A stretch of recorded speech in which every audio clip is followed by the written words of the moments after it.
नमस्कार, मैं हूं आपके साथ प्रदीप आजाद। सियासत करने वाले नेताओं को देखना वाकई कई बार बहुत अच्छा लगता है, लेकिन सोचिए कि अगर उनके सिर पर जिम्मेदारियों का पहाड़ मौजूद हो तो फिर हाल कैसे होते होंगे। अपने और परायों की बयानबाजियां किस तरह उनकी नींद उड़ा देती है, उनसे ज्यादा शायद कोई नहीं जानता और समझ पाता होगा। दरअसल इस वक्त कुछ ऐसी ही हालत कांग्रेस और सूबे के मुखिया अशोक गहलोत की भी नजर आती है। दरअसल अब सूबे के मुखिया अशोक गहलोत को इस वक्त कांग्रेस का राष्ट्रीय अध्यक्ष बनाए जाने की चर्चाएं पूरी तेजी पर हैं। हालांकि गहलोत खुद इस बात से इनकार करते हैं कि उन्हें तो पता ही नहीं और राष्ट्रीय अध्यक्ष की कुर्सी तो राहुल गांधी को ही संभालनी चाहिए। वहीं दूसरी ओर अशोक गहलोत पर गुजरात चुनाव की जिम्मेदारी, जो आज भी दिल्ली में सोनिया गांधी से मुलाकात कर गुजरात पहुंचे और वहां तमाम तरह की सियासी चर्चाएं की। और तीसरी जिम्मेदारी ये कि उनके खुद के राजस्थान में जो कुछ अपनों के ही जरिए शीत युद्ध का खेल खेला जा रहा है और जिस तरह से पिछले दिनों में कुछ अपने ही मंत्रियों का जो रुख रहा है, जाहिर है वो भी उन्हें परेशानी में तो डालता ही है। तो चलिए पूरे विस्तार से चर्चा करते हैं इन तमाम बिंदुओं पर। अब सबसे पहले तो बात गुजरात की करते हैं, फिर आते हैं राजस्थान पर। दरअसल आज अपने गुजरात दौरे से पहले अशोक गहलोत ने दिल्ली में सोनिया गांधी से मुलाकात की, गुजरात चुनाव पर पूरी चर्चा की और साथ ही राजस्थान के हालातों को भी बयान किया। जाहिर है गहलोत पर गुजरात की एक बड़ी जिम्मेदारी है, जहां उन्हें मोदी शाह के गढ़ को ध्वस्त करने का टारगेट दिया गया है और वो वाकई बेहद कठिन है।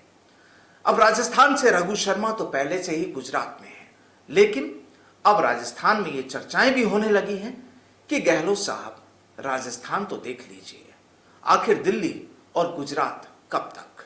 खैर छोड़ देते हैं इस बात को भी, लेकिन बड़ा मुद्दा ये कि गहलोत और पायलट के बीच जो सियासी छेड़छाड़ चल रही है वो लगता है कम नहीं हुई। तो चलिए अब आपको एक दिलचस्प बात बताते हैं। दरअसल कल यानी सोमवार को दिल्ली में 4 सितंबर को होने वाले कांग्रेस के हल्ला बोल कार्यक्रम के लिए जयपुर के एक 5 सितारा होटल में बैठक की गई। सीएम समेत कई कांग्रेसी नेता इस 5 स्टार होटल में महंगाई कम करने के मुद्दे पर एकजुट होने और 4 सितंबर को दिल्ली पहुंचने के लिए चर्चा में मशगूल थे। और उसी होटल में बैठकर सोचा जा रहा था कि आखिर महंगाई के खिलाफ कैसे लड़ा जाए। बस उसी दौरान सीएम गहलोत ने एक पुराना दर्द बयां कर दिया। दरअसल उस वक्त पूर्व डिप्टी सीएम सचिन पायलट भी मौजूद थे जब गहलोत ने अपनी बात की और उनकी मौजूदगी में ही अशोक गहलोत को पुराना सियासी संकट याद आ गया। भाजपा को भी निशाने पर लिया गया और कह दिया गया कि धर्मेंद्र प्रधान और गजेंद्र सिंह ने मिलकर हमारी सरकार गिराने में लगे हुए थे। विधायकों ने साथ दिया, अन्यथा सरकार गिर जाती। उस वक्त कोई कसर नहीं रखी गई थी। अब बात यहीं खत्म नहीं होती।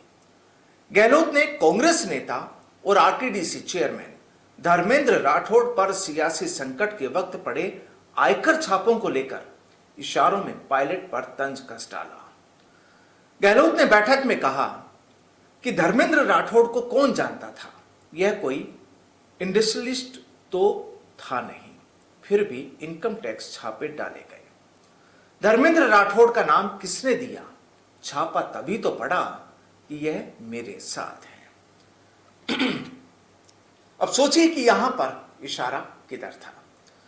अब यहां गहलोत साहब कहना क्या चाहते थे यह आप सोचिए, लेकिन वहीं एक तस्वीर और देखिए, उसके बारे में भी आपको बताते हैं। लेकिन उससे पहले क्या आपको राहुल गांधी की वो बात याद है जब दिल्ली में उन्होंने पायलट के सामने ही उनकी तारीफ करते हुए कहा था कि अगर सहनशीलता, धैर्य सीखना है तो सचिन पायलट से सीखा जाए।